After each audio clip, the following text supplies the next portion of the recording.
Hey there, I'm Aci, and sometimes Subnautica just doesn't make any sense. Of course, I'm not just talking about bugs, but gameplay in general, so I asked you guys for stuff in Subnautica that doesn't make sense.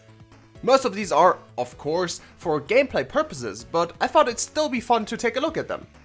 Let's start with a common misconception actually.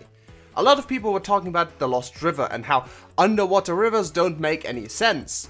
Well, I have a surprise for you. Underwater rivers actually exist in real life. They're not made out of water, of course, but so-called brine, which is saltier than water, which means it sinks to the bottom. It actually looks extremely similar to the one in Subnautica, and I would actually love to dive there. The real life ones usually don't have a giant leviathan skeleton or ghost leviathans though. As you know, I'm a fan of survival games, and considering you are here, I assume you are too. My second favorite survival game of all time is Conan Exile, which is also the sponsor of today's video. Like Subnautica, it's an open world survival game, but it's set in the exiled lands.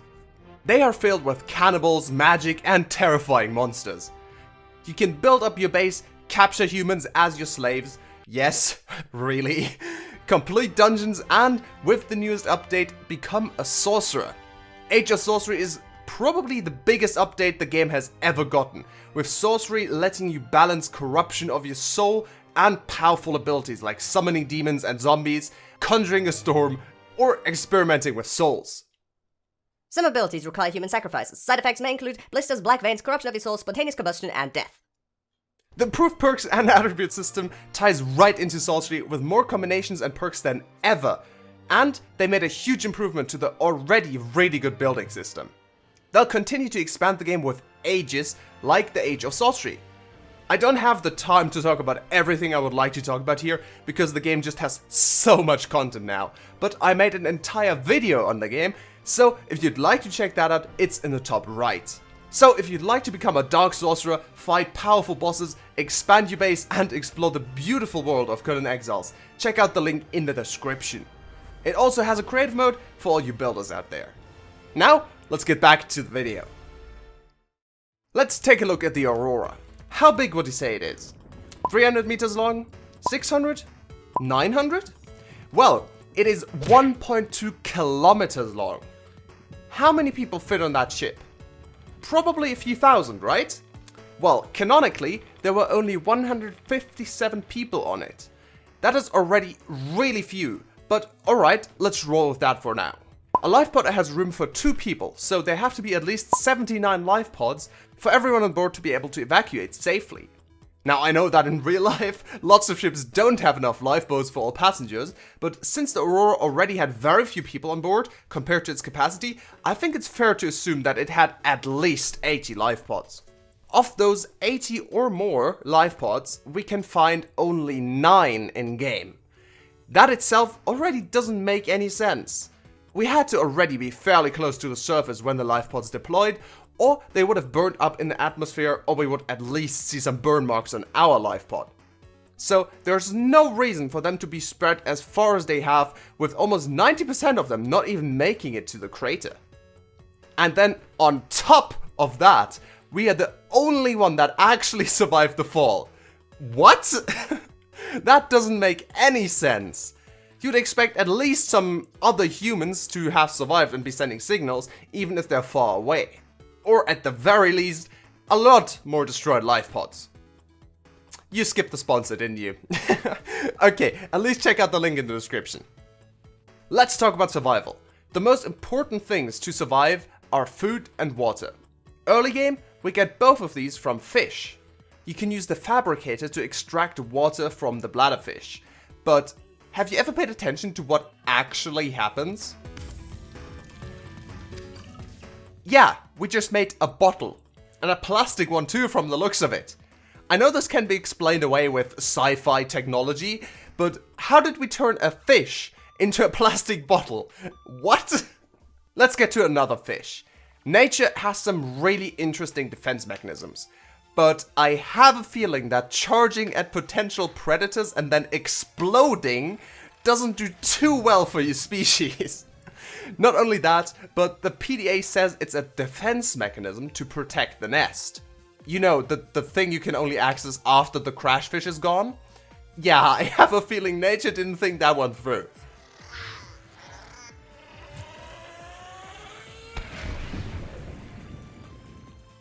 Base building is obviously a huge part of Subnautica. You've probably all seen this animation 100 times already. But wait, why doesn't the base flood when you just open up the hatch? Now, of course, you don't want to make the player sit in a pressure chamber for 5 minutes every time they enter or leave their base, but I feel like a slightly longer animation would still be good. Hatches at a small area to the side of a room, for example, that could have a second door that is closed when you enter. Then the water is drained in that chamber automatically and then it opens. That would maybe add 2 to 3 seconds to the entering animation, which personally I wouldn't mind. Do you think that's a good change? Let me know in the comments down below. Also, I stream on Twitch twice a week. I would appreciate if you could come hang out. Of course, the same thing also goes for the Seamoth, Prawn Suit and Cyclops, but there's something else that doesn't make sense about them. All vehicles have a crush depth. That means if they go deeper than that, they start taking damage and eventually get destroyed. So it's just easier to just dive down yourself, since obviously your body is far stronger than reinforced titanium. Yeah, why do we not get crushed? I think having a crush depth for the player would actually make the prawn suit a lot more useful, and also the reinforced dive suit. You could exit it at certain areas like precursor facilities, but you couldn't just swim down to 500 meters without any problems whatsoever. And this last one is specific to the Cyclops. When you go below the Cyclops crush depth, water starts leaking in, which, I mean, makes sense. But eventually, the Cyclops will catch on fire and then explode? 5, 4, 3, 2, 1.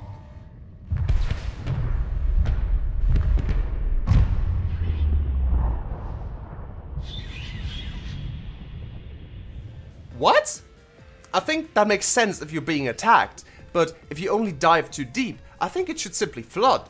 It actually used to do that in early access, which I really liked, and I'm super sad they removed it. I think they should bring that back for just going too deep, but obviously keep the exploding thing for when you're being attacked, because that's also really cool. Let's talk about something else that does make sense. A lot of you mentioned the lava zone and the sea dragon. I mean, how can lava be underwater, or how can you breathe fire underwater, right?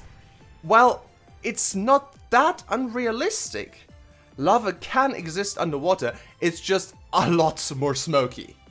The inactive lava zone is pretty accurate to this, if you ask me. I mean, here's an actual video of lava underwater for you to compare, and yeah, that does look like the inactive lava zone. But yeah, the active lava zone doesn't make too much sense, you're right about that one. But the sea dragon could actually spit fire underwater. If it was able to produce natural magnesium and ignite it, it would definitely work. In case you didn't know, magnesium burns underwater, so we could get an effect like this in real life too. Is there anything else that doesn't make sense about Subnautica? Let me know in the comments down below or on my Discord server. But for now, thank you very much for watching, I really hope you enjoyed it.